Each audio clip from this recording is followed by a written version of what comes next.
इस कहानी की शुरुआत होती है दशहरे के दिन से। पूर्णिमा अपनी दोस्त के घर रावण दहन देखने के लिए जाती है, जहां उसकी मुलाकात उसके दोस्त के चचेरे भाई हेमंत से होती है।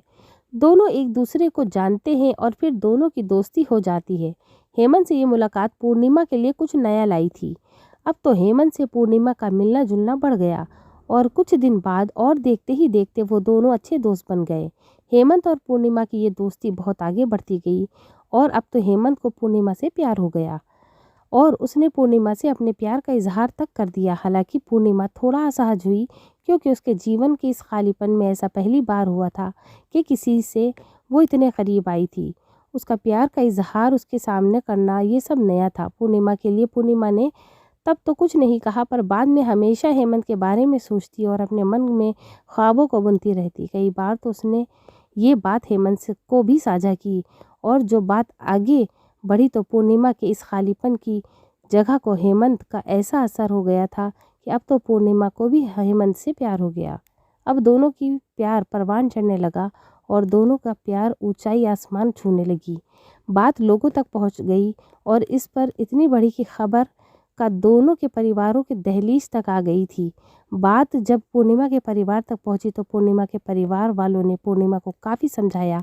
परिवार की मान मर्यादा, इज्जत, न जाने कितनी कितने ताने दिए गए। कई बार तो परिवार के लोगों ने पूर्णिमा को न मानने पर उसे मारा तक, उसके शारीरिक मानसिक रूप से प्रताड़ित किया। पर कहते हैं ना, प्यार के लिए ये बहुत छोटी सी चीज़ है, और शायद इसीलिए पूर्णिमा का प्यार में सफ़र में उसका कदम पीछे ना हटा। इसकी गवाही देती है सामाजिक रूढ़िवादी व परिवार के लाख कोशिश करने के बाद भी जब ये रिश्ता नाकाम होता नहीं दिख रहा था, तो इन दोनों के पक्ष में एक दलीलें थी कि दोनों ही एक ही जाति और समाज के थे।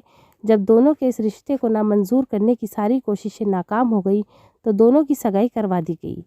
इसे पूर्ण रूप से दोनों के प्यार की जीत तो नहीं हुई, पर हाँ, ये एक पड़ाव था। शारीरिक और मानसिक प्रताड़ना से छुटकारे का ये एक पड़ाव ज़रूर था। समाज के लोगों से मिलने वाले ताने और ये एक पड़ाव तो ज़रूर था। उनके मिलने जुलने पर लगी हुई पाबंदी का। बहरहाल दोनों एक दूसरे के रिश्ते में बन चुके हैं, जहां वो अपने शादी और आने वाले कल की, जिसमें वो साथ रहेंगे, ख्वाब संजो रहे हैं। पर कहानी का ये सफ़र यहाँ ख़त्म नहीं होता है। नियति ज़िंदगी के पड़ाव को कब आखिरी पड़ाव बना दे, ये कोई नहीं जानता। कल गणगौर है। आज पूर्णिमा बहुत खुश थी कि कल गणगौर है और हेमंत उसे मिलने आने वाला है। थोड़ी सामान्य होने लगी थी और घर के लोग भी थोड़े थोड़े खुश। पूर्णिमा खुद को संवारती, कई बार आईने में देखती, अपने को निहारती। आज बहुत खुश है, मानो चकोर की चांद से मिलने की घड़ी ख़त्म हो गई हो, सारे इंतज़ार ख़त्म हो गए हों। हालांकि अब तो इंतज़ार था कल का। पूर्णिमा के लिए ये पल मानो एक दिन का नहीं, हज़ारों हज़ारों वर्षों का था। ये प्रतीक्षा में एक एक पल को बड़ी ही कठिनाइयों से बिता रही थी, लेकिन मन में मिलने की उत्कंठा और आशा थी। पर आज वो बहुत खुश थी। वो वहीं दूसरी ओर हेमंत पूर्णिमा से मिलने के लिए अपने यहाँ से निकलता है। दुर्भाग्यवश रास्ते में हेमंत के साथ एक दुर्घटना हो जाती है और उसकी मौत हो जाती है। इस बात को बेखबर पूर्णिमा उनके लिए प्रतीक्षारण और पूर्णिमा के परिवार वालों ने पूर्णिमा को ये बात नहीं बताई। इधर हेमंत अंतिम यात्रा पर चलने को तैयार है, उसका दाह संस्कार होने वाला है, तो उधर दूसरी तरफ उन सब से अनजान पूर्णिमा उसके इंतज़ार में व्याकुल है। उसका मन बेचैन है अपने हेमंत से मिलने के लिए।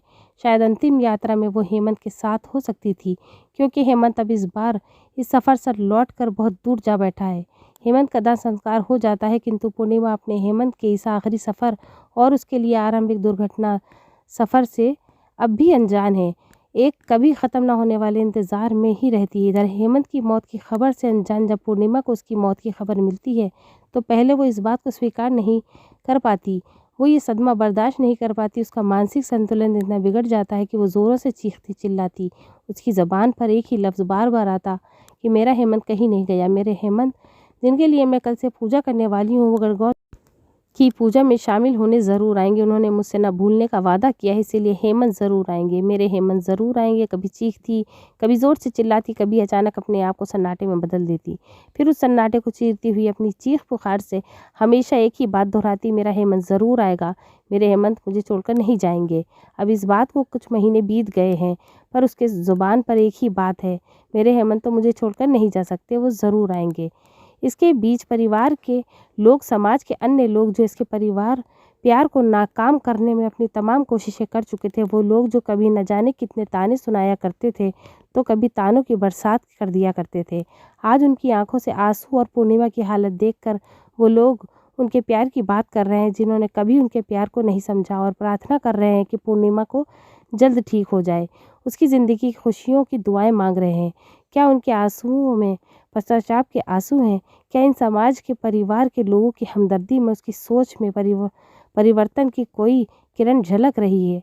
क्या जो लोग कभी इन्हें ताने दिया करते थे वो आज जो भगवान से प्रार्थना कर रहे हैं उसके ठीक होने की, क्या ये उनके हृदय की गहराइयों से की गई प्रार्थना थी?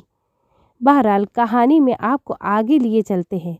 कहानी के उस पड़ाव पर हम पहुंच चुके हैं जहां पर पूर्णिमा की ज़िंदगी की शुरुआत होने से पहले ही ख़त्म होता दिख रहा था। खैर, बहुत दिन गुजर गए थे। अब पूर्णिमा खामोशी के साथ रहने लगी थी। अपनी खामोशी में अपनी घुटन को छुपाए बैठी रहती थी, किसी से कुछ नहीं कहती, अपने जज्बातों को अपने सिरहाने में समेटे रहती। रात में उसकी सिसकी की आवाज़ बस उसके ही कानों तक रहती थी, किसी और का कंधा उसके रोने के लिए भी नहीं था। इसी बीच परिवार की ओर से दलील दी जाने लगी, अब कौन करेगा इससे शादी? यदि बेटी की शादी नहीं होगी तो समाज के लोग के बीच क्या मुंह दिखाएंगी? ये सोचकर हेमंत के छोटे भाई से पूर्णिमा की फिर से सगाई करवा दी गई। ना चाहते हुए पूर्णिमा को फिर से एक रिश्ते में बांध दिया गया, पर वो महीनों तक, वर्षों तक जिंदा होकर भी मरती रही, सहती रही ताने, सारी प्रताड़ना। अब वो जिंदा होकर भी मर चुकी थी, थक चुकी थी अपने ज़िंदगी के सफ़र में। अब वो इतना थक चुकी थी कि धीरे धीरे अपने हालातों से समझौता करना सीख लिया था उसने, और शायद इसीलिए अब तो खुश रहने लगी थी। परिवार के अन्य सदस्यों के सामने, लोगों के सामने दुख को छुपाने की भरसक पूरी कोशिश करने लगी थी। फिर शुरू हो गई इस समाज के अन्य लोगों की अपनी अपनी पूर्वाग्रह तथा दलीलें। फिर से लांछन लगाना शुरू कर दिया गया और प्यार का मजाक बनाने का एक और नया हथकंडा मिल गया शायद उन्हें। अब उसकी खुशी पर न जाने कितनी बातें गढ़ने लगे कि देखो कितना खुश है, मानो कुछ हुआ ही ना हो। ध्यान रहे, ये वही लोग हैं जो कुछ समय पहले पूर्णिमा के हालातों पर आंसू बहा रहे थे और भगवान की प्रार्थना कर रहे थे कि जल्दी ठीक हो जाए। आज वही लोग उस पर चरित्रहीनता के आरोप मढ़ रहे हैं। इन सभी बातों से उसके जीवन में पुनः वही सारी विपदाओं को ला खड़ा किया जो उसने पहले देखी थी। मानो उसके जीवन में दुखों का साया फिर से आ गया। उसके हंसते खेलते जिंदगी में फिर दुखों का बवंडर आ गया।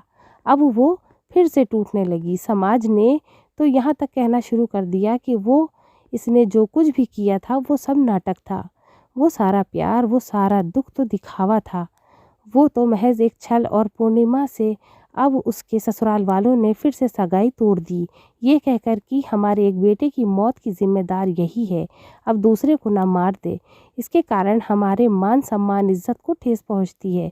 साथ ही ठहरा दिया अपने बेटे की मौत का जिम्मेदार। हम उसके दर्द की कल्पना भी नहीं कर सकते जिसने इस दर्द को जिया है। मैंने मात्र देखा है उसे ये ज़िंदगी जीते हुए, और मैं बहुत आहत हूँ लोगों की, समाज की व परिवार की ऐसी मानसिकता को देखकर। और जिसने ये सब सहा उसकी मनोदशा कोई नहीं समझ सकता। फिर क्यों लोग आ जाते हैं किसी की खुशियों को छीनने? क्यों लोगों को किसी की पल भर की खुशी नहीं देखी जाती?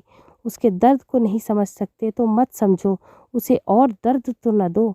क्यों किसी को फिर से जीने की हक नहीं है? मुझे आज तक उस लड़की का गुनाह समझ नहीं आया कि क्या किसी से प्यार करना गुनाह है? क्या प्यार करने से वो चरित्रहीन हो जाती है?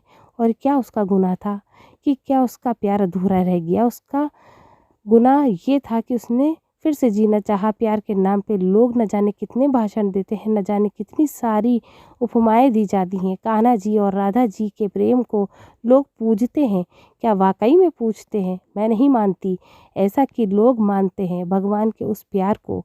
अगर ऐसा होता तो आज समाज में प्यार करने वालों को अलग नहीं होना पड़ता, किसी को ये दर्द नहीं सहना पड़ता। अगर लोगों के अनुसार ये गुनाह है तो क्यों पूजा करते हैं राधा कृष्ण के प्रेम की मूर्त की? क्यों उन्हें भी सज़ा नहीं देते प्रेम करने की, प्रेम करके अधूरा छोड़ने देने के लिए? एक उम्मीद करूँगी, किसी को जीने नहीं दे सकते तो उसे मरने के लिए मजबूर तो ना करो। किसी का दर्द नहीं समझ सकते तो और दर्द मत दो। उम्मीद करती हूँ कि आपको ये दर्द भरी कहानी और सच्ची प्रेम कथा पसंद आई होगी। इसे आगे ज़रूर शेयर करें और मेरे चैनल को साथ ही साथ सब्सक्राइब ज़रूर कर लें।